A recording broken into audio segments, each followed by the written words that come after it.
les manipulations et les ingérences de toute nature, a su développer une résilience pour poursuivre sa marche radieuse vers un développement économique, social, inclusif. Il me plaît également de vous traduire au nom du gouvernement et du peuple burkinabé mes chaleureuses félicitations pour votre brillante élection à la présidence de cette 79e session ordinaire. À votre prédécesseur, M. Denis Francis, j'adresse les félicitations de ma délégation pour les acquis engrangés au cours de son mandat dans un contexte international particulièrement marqué par des divergences profondes. Monsieur le secrétaire général, le Burkina Faso apprécie à leur juste valeur les actions que le système des Nations Unies et ses partenaires, sous votre coordination, continuent de mener sur le terrain en soutien aux efforts du gouvernement. C'est d'ailleurs à ce titre que mon pays se réjouit du choix du thème combien évocateur et interpellateur de cette 79e Assemblée générale. Ne laissez personne de côté, agir ensemble pour faire progresser la paix, le développement durable et la dignité humaine pour les générations présentes et futures. En évoquant ce thème, permettez-moi de vous traduire d'emblée les aspirations des couches sociales sahéliennes en général et du Burkina Faso en particulier. Je suis un paysan qui veille et perpétue les traditions et coutumes. Je cultive avec ardeur ma terre qui m'a été léguée par mes ancêtres pour nourrir ma famille et assurer mon bien-être. Je veux pouvoir vivre libre, digne et fier. Je suis une femme, une mère, une digne descendante des princesses Nyenega, Gimbi Ouattara, à l'image d'autres braves femmes sahéliennes dotées d'une force de caractère à nulle autre pareille. Je donnerai ma vie pour assurer la survie et l'épanouissement de mes enfants, mes frères et sœurs, mes compatriotes, dans une société de paix et d'amour. Je veux pouvoir vivre libre, digne et fier. Je suis un jeune Burkinabé, cultivateur, éleveur, commerçant, fonctionnaire, artiste, artisan et étudiant. Jeune de toute région et de tous horizons, issu d'une jeunesse brave et combattante, engagé à apporter ma pierre au développement du Burkina Faso, je veux pouvoir vivre libre, digne et fier. Je suis un enfant, fille ou garçon, des villes et villages, des sites déplacés internes. Je veux pouvoir vivre libre, digne et fier. Je suis un soldat, burkinabé, nigérien, malien, un volontaire pour la défense de la patrie, époux, épouse, père, mère, fils, fille, frères et sœurs. J'ai fait le serment de défendre ma patrie au prix de ma vie, de combattre avec abnégation l'ennemi sur le champ de bataille et de protéger mes concitoyens contre tout danger. Je veux pouvoir vivre libre, digne et fier.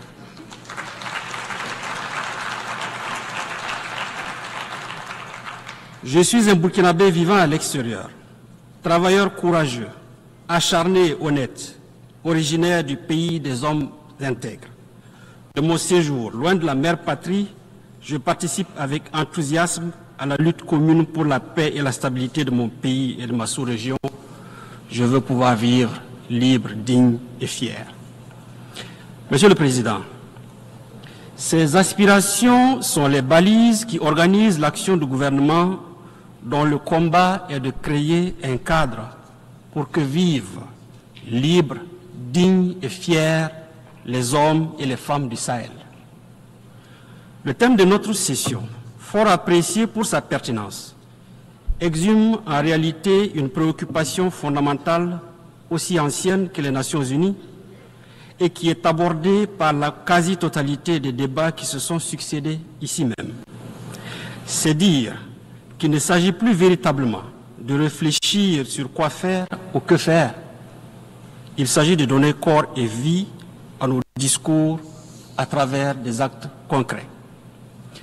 Nous devons aller au-delà des mots pour enfin agir en faveur d'un monde plus juste, débarrassé de préjugés et de stéréotypes qui tendent à reléguer certains peuples ou certaines parties de la planète au second plan, condamnés à attendre dans les geôles de l'isolement et du mépris une aide potentielle à la merci et au gré des humeurs de puissance qui prétendent être les seuls à pouvoir indiquer la marche et le rythme imprimés aux autres.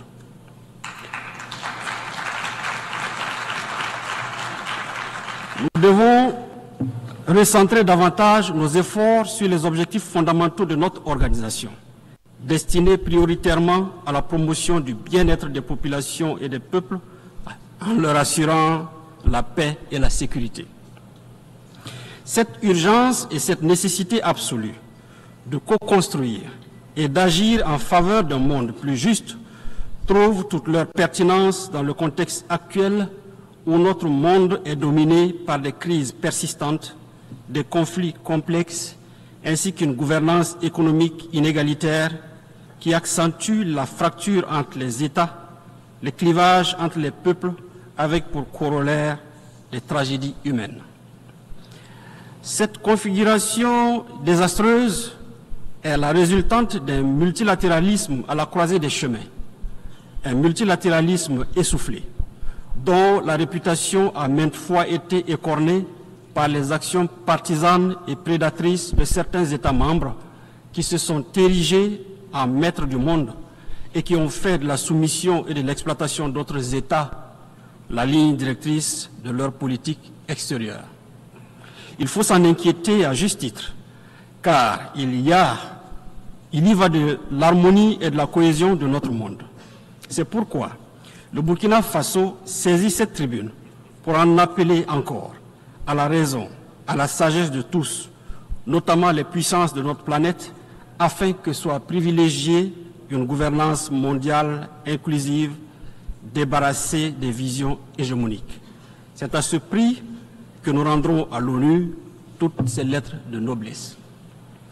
Monsieur le Président, restaurer l'intégrité du territoire en veillant à la sécurité des populations et de leurs biens, refonder la gouvernance politique, administrative, économique et financière, afin qu'elle porte et incarne les aspirations à un mieux-être des Burkinabés. Conduire des réformes et des actions de développement qui induiront une prospérité partagée et un progrès économique et social durable sont autant de chantiers entamés sous le leadership et la clairvoyance de son Excellence le capitaine Ibrahim Traoré, président du Faso, chef de l'État.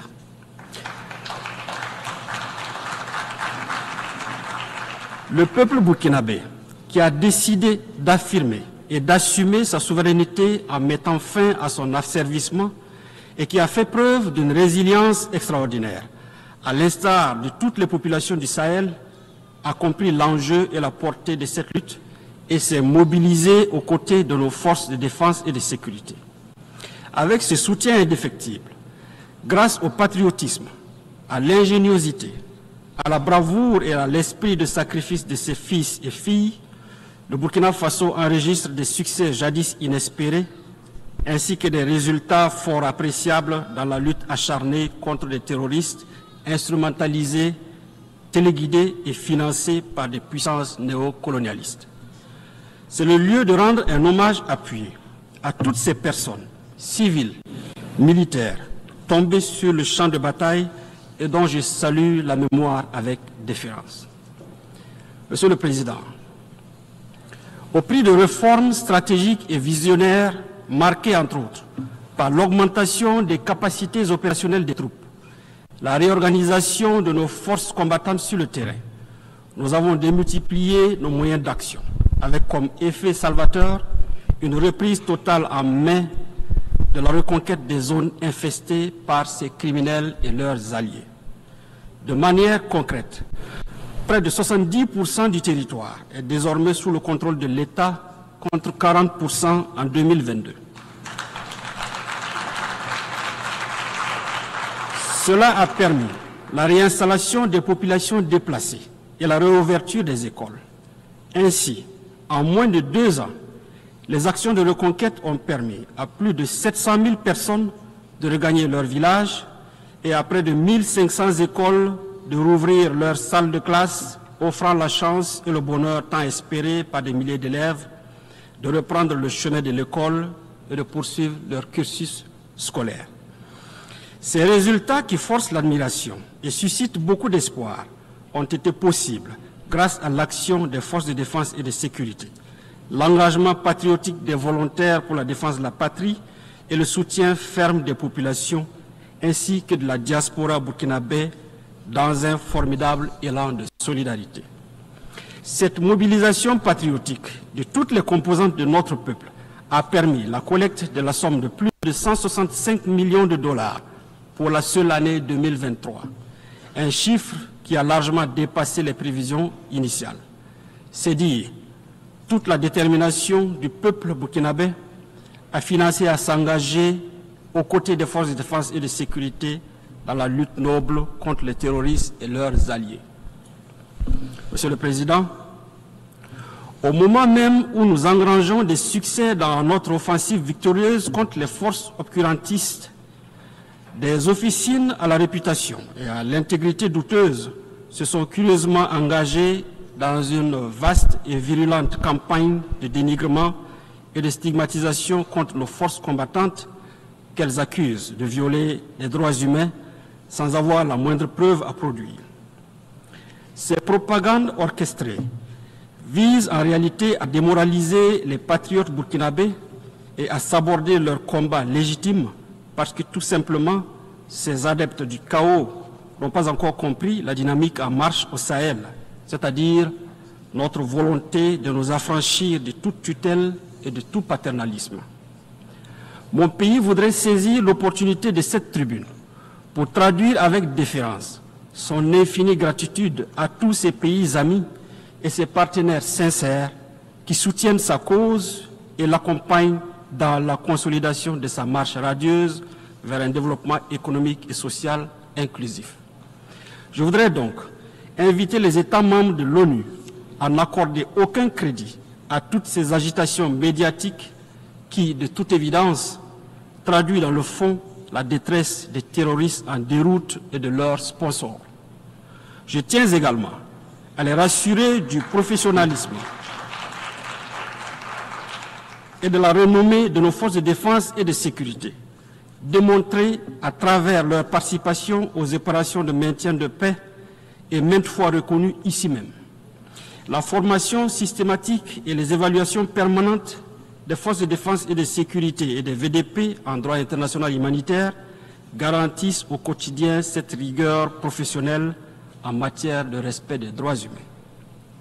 Monsieur le Président, dans la mesure où l'unanimité est faite sur la nécessité de combattre le terrorisme international, mon pays s'inquiète du soutien accordé par des entités étatiques au terrorisme.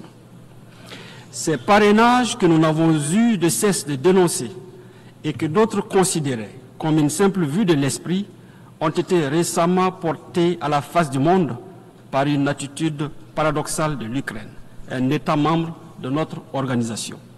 En effet, en affirmant sans équivoque son implication dans les attaques terroristes qui ont causé la mort d'éléments de forces de défense et de sécurité maliennes à Tizawaten, au Mali en juillet dernier, et en avouant son soutien au terrorisme international, particulièrement au Sahel, ce pays a donné un aperçu des activités subversives qu'il mène au Sahel, à l'instar d'autres États actifs dans les coulisses de la trahison.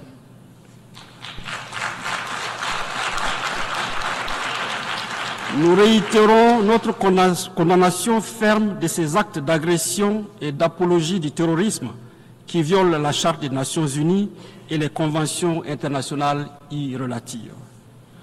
Ces faits particulièrement graves sont révélateurs des velléités qui ont constamment jalonné l'histoire de notre continent, à savoir la balkanisation, les assassinats de leaders, l'ingérence dans la politique intérieure des États et la prédation comme but final. Les moyens pour y parvenir vont de la manipulation des élites nationales et des organisations régionales et sous-régionales à la perpétration de guerres par procuration, comme c'est le cas au Sahel, où l'Ukraine et d'autres pays financent et arment impunément des terroristes. Cette lecture, qui du reste trouve sa pertinence dans l'inquiétante prolifération des bases militaires dans notre sous-région, explique aussi la détention par les bandes criminelles d'armes sophistiquées et de dernière génération. Face à ce terrorisme de type nouveau, la stabilité et les fondements de nos États et de notre organisation sont compromises. Il urge donc d'engager des actions vigoureuses. Pour leur part, et s'agissant du cas de l'agression ukrainienne, les pays de la Confédération des États du Sahel en ont déjà saisi le Conseil de sécurité le 20 août dernier. Et nous attendons des réponses fermes à ce titre. Monsieur le Président, face aux impératifs sécuritaires du Sahel, le Burkina Faso, le Mali et le Niger ont décidé en toute souveraineté le 16 septembre 2023, à travers la charte du Liptako Gourma, de la création de l'Alliance des États du Sahel. Il s'agit d'une alliance militaire. Il s'agit d'une alliance militaire de défense collective et d'assistance mutuelle pour lutter contre le terrorisme et la criminalité en bande organisée sur leur territoire. Pour apporter également des réponses idoines aux défis complexes de développement, les pays de l'AES ont décidé d'étendre le champ de leur coopération aux autres domaines prioritaires de leur espace.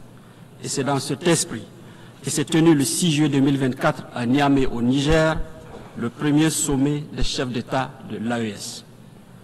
À l'issue de ce sommet historique, leurs excellences, le capitaine Ibrahim Traoré, président du Faso, chef de l'État, le colonel Assimi Goïta, président de la transition, chef de l'État du Mali, et le général de brigade Abdraman Tiani, président du Conseil national pour la sauvegarde de la patrie, chef de l'État du Niger, ont adopté le traité portant création de la Confédération des États du Sahel.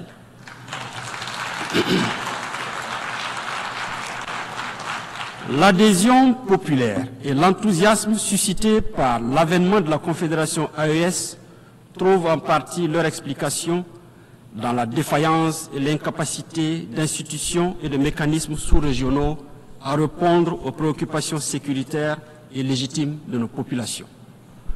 Cette action salvatrice et salutaire vise prioritairement à protéger les populations du Sahel déjà éprouvées par la crise sécuritaire et humanitaire et contre lesquelles des mesures assassines délibérées ont été prises pour exacerber davantage leurs souffrances. Monsieur le Président, alors que cette présente session nous appelle à ne laisser personne de côté, l'actualité internationale reste encore, hélas, marquée par des tensions de plus en plus vives qui menacent sérieusement la paix et la sécurité sous le regard impuissant de l'ONU. Le Burkina Faso appelle à toujours privilégier la voie de la diplomatie pour résoudre pacifiquement ces différends. Nous demeurons convaincus qu'en faisant prévaloir l'esprit de la Charte des Nations Unies, nous parviendrons à éteindre les foyers de tension, quelle que soit leur ampleur et où qu'ils se produisent, en Afrique, en Europe, au Moyen-Orient, en Asie ou en Amérique. Dans cet esprit, dans l'esprit de la Charte des Nations Unies, le Burkina Faso réitère son soutien au processus politique en cours au Sahara occidental, mené sous les auspices du secrétaire général des Nations Unies, en vue de parvenir à une solution politique mutuellement acceptable et négociée telle que recommandée par les résolutions pertinentes du Conseil des Nations Unies. Au Moyen-Orient, le Burkina Faso réaffirme sa solidarité aux populations palestiniennes qui vivent un drame sans précédent. La solution à deux États, Israël et Palestine, vivant en paix et en bon voisinage, demeure l'alternative objective que le Burkina Faso continue de soutenir. Notre acceptation de la Palestine comme État membre de l'Organisation des Nations Unies s'inscrit dans cette logique.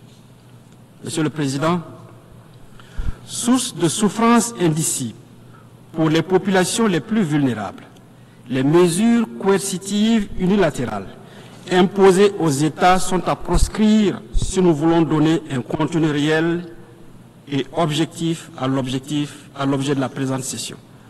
C'est pourquoi nous appelons à la levée immédiate des sanctions économiques, commerciales et financières imposées à certains États qui n'ont pour seul tort que la recherche de la liberté pour leur peuple. C'est le cas de Cuba. C'est aussi le cas de la République bolivarienne du Venezuela, du Nicaragua, de l'Iran et bien d'autres pays. Sur le chapitre des questions de développement, le Burkina tient à rappeler que, quelle que soit leur pertinence, les engagements en faveur du développement pris ici aux Nations Unies n'auront aucune chance de succès sans la bonne foi et l'implication de tous. S'agissant de la réforme de notre organisation, il est temps que le continent africain puisse participer de plein droit au Conseil de sécurité de l'ONU, conformément à la position africaine reflétée dans les consensus qui l'ont porté. Cela permettra de consacrer le caractère universel de l'ONU et de réparer enfin l'injustice persistante contre l'Afrique. Monsieur le Président, pour conclure, je voudrais préciser que le Burkina Faso a foi en l'ONU. Il souhaite toutefois que les interventions de l'organisation se fassent dans le respect de la souveraineté des États membres, de leurs choix stratégiques et de leurs intérêts fondamentaux. Au Sahel souffle désormais un vent de renouveau et d'espoir suscité par l'avènement de la Confédération AES. Le Burkina Faso demeure convaincu que cette nouvelle communauté sous-régionale d'intégration, qui n'est dirigée contre aucun pays et aucun peuple, peut contribuer, en collaboration avec des partenaires sincères, dans une démarche dépouillée de toute hypocrisie, à la lutte contre le terrorisme et l'insécurité au Sahel. Dieu bénisse le Burkina Faso, Dieu bénisse la Confédération AES, Dieu bénisse l'Afrique, la patrie ou la mort, nous vaincrons.